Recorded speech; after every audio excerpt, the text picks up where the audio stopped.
அந்த வகையில பார்த்தீங்க அப்படின்னா, பருப்புகள் பொறுத்தளவுக்கு நம்ம வந்து கிட்டத்தட்ட 12 வகையான பருப்புகள் வந்து நம்ம முதன்மையா யூஸ் பண்ணிக்கிட்டு இருக்கோம்.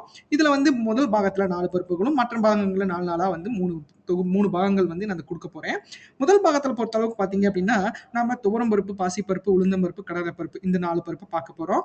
துவரம் பருப்பு எடுத்துக்கிட்டீங்க அப்படின்னா, துவரம் பருப்பு பொறுத்தளவுக்கு பார்த்தீங்க அப்படின்னா, மகாலட்சுமி தாயாரோட மிகப்பெரிய அளவுல வந்து ஒரு அ அவிங்களோட அ பருப்பு வகைகள் அப்படிங்கிற மாரி சொல்லலாம். மகாலட்சுமி தாயாருக்கு உண்டான வந்து ஒரு விசேஷமான பொருட்கள்ல துவரம் பருப்பு மிகப்பெரிய அளவுல வந்து ஒரு உதாரணமா இருக்கும். ஸோ துவரம் பருப்பு பொறுத்த அளவுக்கு பார்த்தீங்க அப்படின்னா, எ ச இந்துக்கள் இதுல வந்து மிகப்பெரிய அளவுல வந்து ஒரு கொண்டாடப்படுது. ஏன்னா, அதுக்கு பொறுத்தளவுக்கு பார்த்தீங்க அப்படின்னா, துர்க்கை அம்மனோட மிகப்பெரிய அளவுல ஒரு பெண் சாமிகளோட மிகப்பெரிய அளவுல வந்து துவரம் பருப்பு குறிக்கப்படுது. அதுவும் இல்லாம மக்கள் மிகப்பெரிய அளவுல வந்து அத வந்து விரும்பி உண்ணுட்டு இருக்காங்க. எனக்கு தெரிஞ்சு சாம்பார், அ பருப்பு வகைகள்லாம் மிகப்பெரிய அளவுல வந்து துவரம் பருப்புல தான் செய்றாங்க.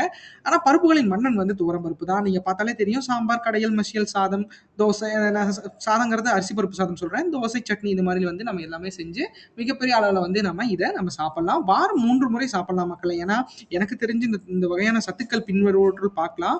பருப்புகள பொறுத்தளவுக்கு போலிக் ஆசிட் வந்து துவரம் பருப்புல மிகப்பெரிய அளவுல இருக்கு.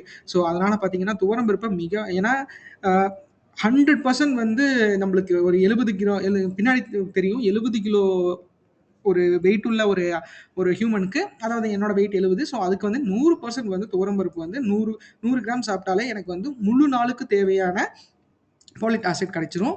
எனக்கு தெரிஞ்சு சப்ளிமெண்டரிஸியா நம்ம எல்லாம் எடுத்துட்டு இருக்க மாத்திரைகள விட, நம்ம உணவுப் பொருட்கள்ல நம்ம வந்து மிகப்பெரிய அளவுல வந்து ஒரு கான்சன்ட்ரேட் பண்ணணும். அப்படிங்கிறது தான் இந்த காணொளியோட முக்கிய நோக்கம். கண்டிப்பா இத வந்து நீங்க மிகப்பெரிய அளவுல ஆதரிங்க. அடுத்து பாசிப்பருப்பு பொறுத்தளவுக்கு பார்த்தீங்க அப்படின்னா, நம்ம வந்து பருப்புகளின் அரசி அப்படிங்கிறத நம்ம சொல்லலாம். வாரம் ஒரு முறை வந்து நம்ம செய்யலாம். ஏன்னா, எனக்கு தெரிஞ்சு இதுலயே சாம்பார், பொரியல், பொரியல் அதிகமா யூஸ் பண்ணுவாங்க. பாயாசம், மசியல், சூப், அல்வா இது மாரி போன்று வாரம் ஒரு முறை வந்து இந்த இடத்துல வந்து நம்ம யூஸ் பண்ணிக்கணும். ஏன்னா, இதுலயும் மிகப்பெரிய அளவுல வந்து ஒரு சத்துக்கள் வந்து இருக்கு. நம்ம பின்னாடி பார்க்கலாம். அடுத்து பார்த்தீங்கன்னா, உளுந்து பொறுத்தளவுக்கு பருப்புகளின் மகாராஜா. நம்ம டெய்லியும் சாப்பிடுற சட்னி, சாம்பார் அதாவது நம்ம டெய்லியும் சாப்பிடுற இட்லியிலருந்து அரிசி வகைகள்ல அதிகமா யூஸ் பண்ற உளுந்துக்கு வந்து நம்ம வந்து தனியா வந்து ஒரு பொரியல் அந்த மாரிலாம் பண்ண முடியாது. சாம்பார் அந்த மாரிலாம் பண்ண முடியாது. ஸோ, ஆனா அது ஏடட் பொருளா பண்ணிக்கலாம். அந்த வகையில கஞ்சி, வடை, களி, புட்டு, சட்னி, அப்பளம் அந்த மாரி வந்து ஏன்னா உளுந்துலலாம் பார்த்தீங்கன்னா, நல்லா அப்பளம் சுட்டு இப்பலாம் வந்து நெறைய பண்ணிட்டு இருக்காங்க. ஸோ, எனக்கு தெரிஞ்சு பருப்புகளின் மகாராஜாவ வந்து நம்ம ஒரு நாளைக்கு 15% வீதம் வந்து எடுத்துக்கிட்டோம் அப்படின்னா, நல்ல ஒரு ஹெல்த்தியான வாழ்க்கை வந்து மிகப்பெரிய அளவுல வந்து ஒரு மனிதனுக்கு கிடைக்க வாய்ப்புகள் அதிகமா இருக்கு. அடுத்து கடலப்பருப்பு. கடலப்பருப்பு பொறுத்தளவுக்கு பார்த்தீங்கன்னா, பருப்புகளின் சேனாதிபதின்னு சொல்லலாம்.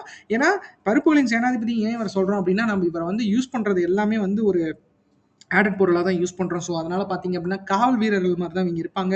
இதுல பார்த்தீங்கன்னா, கூட்டு, லட்டு, ஒப்பிட்டு, பொரியல், சட்னி, சாம்பார்